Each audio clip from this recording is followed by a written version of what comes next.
Hello everyone and welcome back to For Fun and Profit. My name is Basilisk and I'm still your host for this series, so let's get started. Really quick, I do apologize for the long delay in episodes. I had a hell of a time trying to figure out what this episode was going to be before finally settling on this topic, plus, 2020 sucks. Anyways, after spending last episode ragging on my favorite game series for an admittedly pretty massive writing flaw, I figured it was only fair to talk about it in a more positive light. So in this episode, we're going to talk about the Cavalier class and why it's so common to the series. So to start things off, the Cavalier is one of the base classes in the Fire Emblem series. In the simplest terms, it's a soldier on a horse, making it one of the very few mounted base classes alongside the Pegasus Knight, Wyvern Rider, and whatever that particular game is calling the Mounted Archer this time, if one even happens to exist in said game. However, all of those classes fill a different role than the Cavalier and thus will not be discussed in this video. Instead, we'll be looking at the Cavalier itself and its two major promotions, the Paladin and the Great Knight. A quick side note, a few games split the Cavalier into about 3 different classes depending on what weapon they're using, and Radiant Dawn also did this for the Paladin. Since these were identical to the main Cavalier Paladin class in terms of strengths and weaknesses, we won't be discussing them separately. So what do I mean when I say the Cavalier is really common? I mean that, especially in the first 5 games of the series, the player has access to more Cavaliers than any other single class line. For record's sake, I did some research into how often the Cavalier class line appears in each game. Quick note for clarity, these numbers don't take reclassing or the Ina Blue 3DS games into account. I also didn't include 3 houses since literally every playable character in that game can be almost every class, barring the weird gender locks.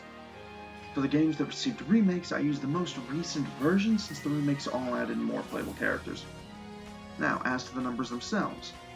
In Shadow Dragon, 10 out of the 60 playable characters were in the Cavalier line.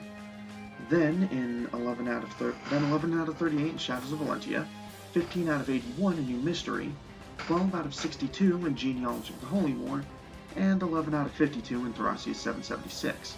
Then after this, there was a sharp drop in the number of Cavaliers, and we'll talk about why here in a bit. 7 out of 54 in Binding Blade, 5 out of 44 in Blazing Sword, 7 out of 33 in Sacred Stones, 5 out of 46 in Path of Radiance, and 7 out of 73 in Radiant Dawn. Then once the series went to the 3DS, there was another sharp drop in numbers, with 4 out of 49 in Awakening, and 5 out of 69 in Fates. We'll talk about the drops in a moment, like I said, but it's clear that, especially in the series' early days, Cavaliers were a huge part of the players' armies. So what made them so ubiquitous? Well, that's a surprisingly simple answer, I think. In terms of stats, Cavaliers are very nearly a baseline for the player's army. They don't really excel in any major areas, but by the same token, they don't really have any major weaknesses, barring Horse Slayer weapons.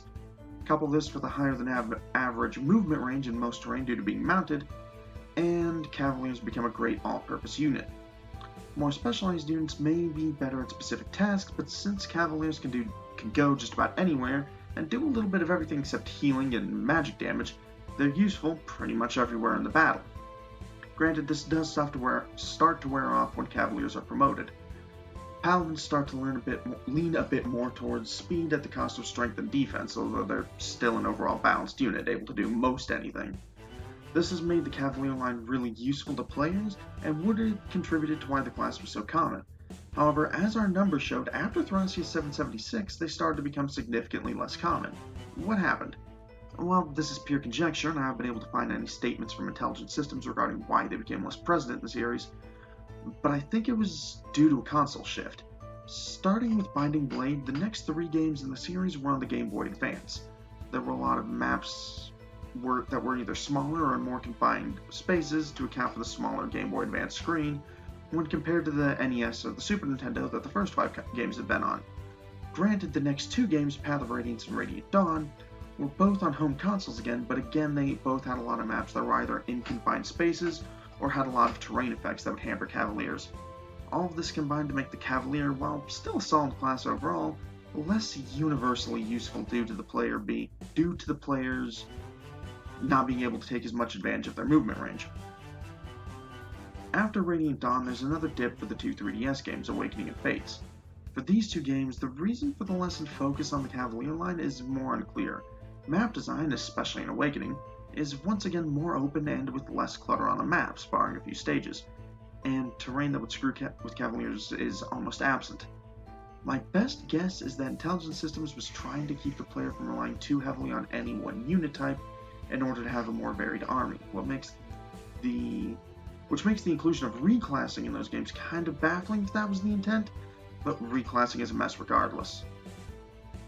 However, it is worth noting that starting in Sacred Stones, Intelligent Systems also introduced another major promotion for Cavaliers, the Great Knight. Also existing as a potential promotion for Knights, an entirely different class line that was heavily defense-focused, Great Knights sacrificed their speed and a bit of movement range in exchange for some really solid defense and a really good increase in stopping power. Essentially serving as secondary tanks that also had great mobility, Great Knights are frequently seen as at least equal to Paladins, if not better, depending on the game.